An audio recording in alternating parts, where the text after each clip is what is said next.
If you keep saying yes to everyone, one day you'll wake up with nothing left for yourself. This is the story of one man who learned that saying no can sometimes save your life.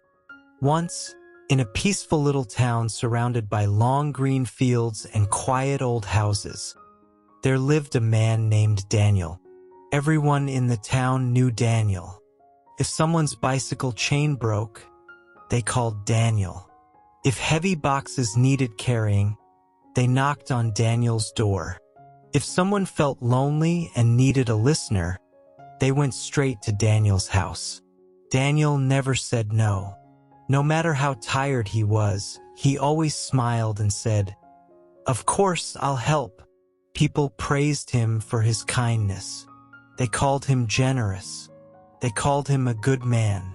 And Daniel believed them. He truly believed that helping others made him valuable, loved, and respected. But slowly, without even realizing it, Daniel's life stopped belonging to him. His garden was half-cleaned and full of weeds. 2 of his windows were cracked. His roof leaked whenever it rained. His own problems waited patiently for him every day. Yet instead of fixing them, Daniel spent his time fixing everyone else's life. Every night, he returned home exhausted, covered in dirt and sweat. His hands were tired. His body ached, but his heart felt even heavier. One evening, his mother looked at him with tired eyes and asked softly, "Daniel, my dear boy, you help everyone, but why does no one ever help you?" Daniel gave the same small smile he always did and replied, "It's all right, Mom. One day, they'll remember my kindness." But that day never came. One evening, dark clouds gathered over the town. The wind grew stronger, and everyone knew a storm was coming. People rushed outside to protect their gardens, tools, and furniture. Daniel also ran out, but not to protect his own things. Instead, he went straight to his friend Oliver's house. Oliver's tools and equipment were still lying outside. They worked fast together, covering everything and moving items into the shed. But while Daniel helped Oliver, his own garden furniture remained uncovered. His plants were exposed. His wooden boxes stayed open. And then the storm hit. Heavy rain poured down.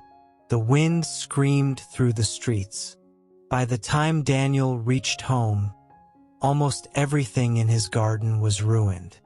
He sat on the front steps, rain dripping from his face, staring at the muddy mess that used to be his peaceful garden.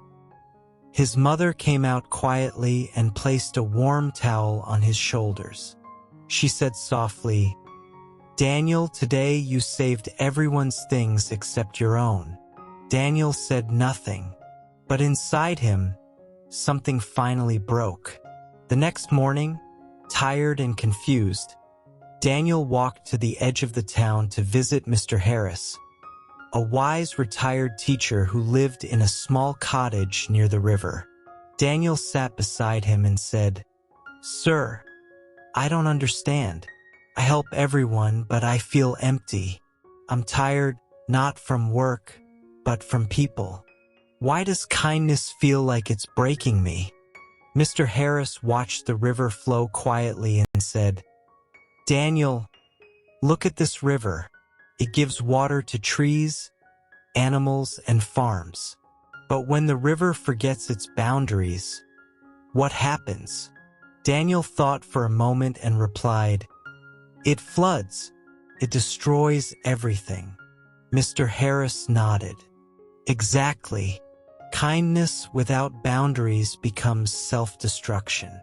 He continued, "You are kind, Daniel, but you have no limits. You run everywhere for everyone, but nowhere for yourself. Saying no isn't cruel. Sometimes, it's the most honest form of self-care." Then he gave Daniel a simple challenge. For the next 7 days, don't say yes immediately. Pause. Ask yourself, will helping this person harm my peace, time, or energy? If yes, say, not today. Daniel listened carefully. The next morning felt different. Around noon, Oliver rushed to Daniel and said, Daniel, please help me move a heavy box. I need you. Daniel looked at his broken fence, something he had ignored for months. His heart wanted to say yes, but he remembered Mr. Harris's words. He took a deep breath and said, I'm sorry, Oliver. Today I need to fix my own fence. I can help later, but not today. Oliver stared at him in shock. You're saying no? You never say no. Daniel nodded quietly. Oliver walked away, clearly upset. Daniel felt guilty, but he stayed focused. Within hours, the fence finally stood strong. For the first time in a long time, Daniel felt proud of taking care of his own life. Over the next few days, neighbors came with small requests. Help carrying bags. Help fixing a chair. Daniel politely refused and explained he was busy. That evening, instead of feeling used and exhausted, he felt calm. A quiet peace filled his heart. On the 4th day, heavy rain returned. Daniel's roof started leaking. He waited, hoping someone would knock on his door. No one came, not a single person. Instead of anger, Daniel felt strength. He fixed the roof himself. When he finished, he sat under it and whispered, So this is what it feels like to depend on myself. Days turned into weeks. Daniel stopped running everywhere. He woke up early. He cared for his garden. He cleaned his house. He invested time in himself. Something unexpected happened. People started respecting him. Oliver began solving his own problems. Neighbors stopped calling for every small thing. The town remained friendly, but no one treated Daniel like a tool anymore. His house looked better. His garden bloomed. His face looked lighter. And for the first time in years, Daniel laughed without feeling tired. One afternoon, Mr. Harris visited. He looked around and smiled.